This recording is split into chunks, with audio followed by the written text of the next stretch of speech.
My name is Jim Garrett. I'm a Republican running for City Council. So my name's Nick Hagan. I'm running for Roanoke City Council. My name is Terry McGuire, and I'm one of the Democratic candidates running for Roanoke City Council. My name is Fajon Nash, and I'm running for Roanoke City Council. My name is Evelyn Powers, and I'm running for a Roanoke City Council seat. My name is Kathy Reynolds. I am an independent candidate running for Roanoke City Council. My name is Benjamin Woods, and I'm running for Roanoke City Council as one of the Democratic nominees. You are among a group of homeowners that is suing the city over a townhouse development in the greater Dyerly neighborhood. If that's the response to a new housing development, how can Roanoke increase its housing stock? Well, see, you're painting with a broad brush, Henry. Before the new zoning, that was zoned for about 12 townhomes or about 12 single-family homes.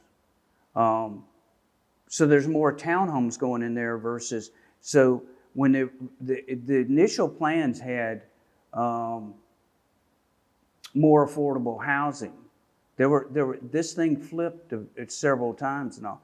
I never raised my hand. I never did anything. When it was talking about 12 townhomes, I never said anything. When they started cramming in 24 townhomes, I said, that's a bit excessive. You, as an attorney, you handle a lot of cannabis issues. Does the city have a role in that? Would a city council person have a role in cannabis now that we're in this era of legalized marijuana, but it's still an sort of unregulated I gotta ask, area? was that a question for all the candidates or No, just everybody me? got a unique question. Okay, I was just curious No, because sorry, I'm like, I would love that if that I was could have told you that off the top, but no, everybody. You're fine. But what role does a city council person have? So it will depend what the legislation will look like. Ideally, I would like to see obviously a well-regulated market in the sense of like seed to sale, 5%, effectively 5% tax to the city, or broken up as 2.5 to 5% for the city and the state. Obviously, make sure that it's not getting in the hands of kids, not getting in the hands of anybody who would be harmed by it. So you've been working as a substitute teacher in the city school system. Yep. You've probably heard that the superintendent recently proposed an idea to launch a new high school, a magnet high school in the city that would help ease some of the crowding at the two city high schools. What do you think of that plan, and do you think that that is the right way to go? Well, I'm definitely not, there are people that are going to have to look at that and see if it's workable from an operations and facilities perspective. But as an idea, I love it. I think it's a great idea. If we need another high school, I love the idea of a magnet high school. I love the idea of repurposing, reusing the Jefferson Center. I believe you would be the youngest person elected to Roanoke City Council since at least the 19th century and possibly ever in history. What would you say to voters who, maybe they like what you say, but they think, maybe he needs more life experience, or why not, in another 4 years? Yeah. I would say to those voters that would question the experience to be on city council, most of the time, no one who runs for city council has experience being a politician or being on city council or really an elected official on any level. You have people that might be, several decades into a particular career field, and they've acquired skills and knowledge that they can then translate onto city council. And I feel that I can do the same with my 25 years of lived experience in Roanoke City about the population loss. And the biggest demographic that's leaving are between 18 and 30 or 35. And so I'm that demographic. I know why they're leaving.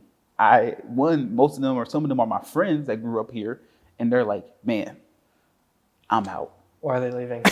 They're leaving. Well, if you grow up in Roanoke, and we're probably straying away from the question you just asked, but if you grow up in Roanoke, at some point you say to yourself, your friends, it's boring here. There's nothing to do. And until you hit the age of 21 in Roanoke, that changes. And so I think me being in that demographic, me, myself personally, with my girlfriend, us thinking about the next decade, the next 20, 30, 40, 50 years, I am in that position of those individuals that are leaving our city. And so I'm able to bring that lived experience and bring that connectiveness. You'd mentioned earlier when talking about your personal background that you were running as an independent in this election. You won several elections running as a Democrat. Mm-hmm. Can you tell me why you're running as an independent in this election and what differences that has brought about in this campaign for you? Well, as you know, I didn't decide to do this until late, so the democratic process had already ended. So if I really truly wanted to do this, my only option was to run as an independent. But I think on the council side, I want to represent everybody. I don't really care what your political politics are. You gained headlines locally and actually nationally, Washington Post story in 2021 after suing Roanoke police in federal court over an invasive search of your home that came days after successfully defending your stepson on a murder charge. And the city paid to settle that case. Has that experience led you to believe there exist any systemic issues at Roanoke's police department? People tend to close traumatic experiences out and don't want to revisit them. But to answer your question, I think there's systemic racism in all police departments. Want to know why? Because we're human. And, there are just bad people in the world, right? So that said, I think that the majority of the officers on the Roanoke City Police Department are excellent at what they do. I have an enormous amount of respect for police. Without them, we have some serious issues. One of your drivers to run for council is to reduce the real estate tax. Mm-hmm. Is that right? Yeah. You touched on this, but what would you want to see it cut to?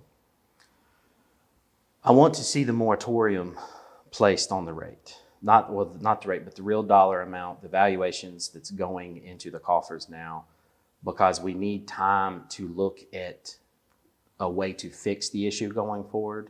The state statute says that real estate has to be valuated at a fair market price. That's a lot of flexibility of what fair is and isn't.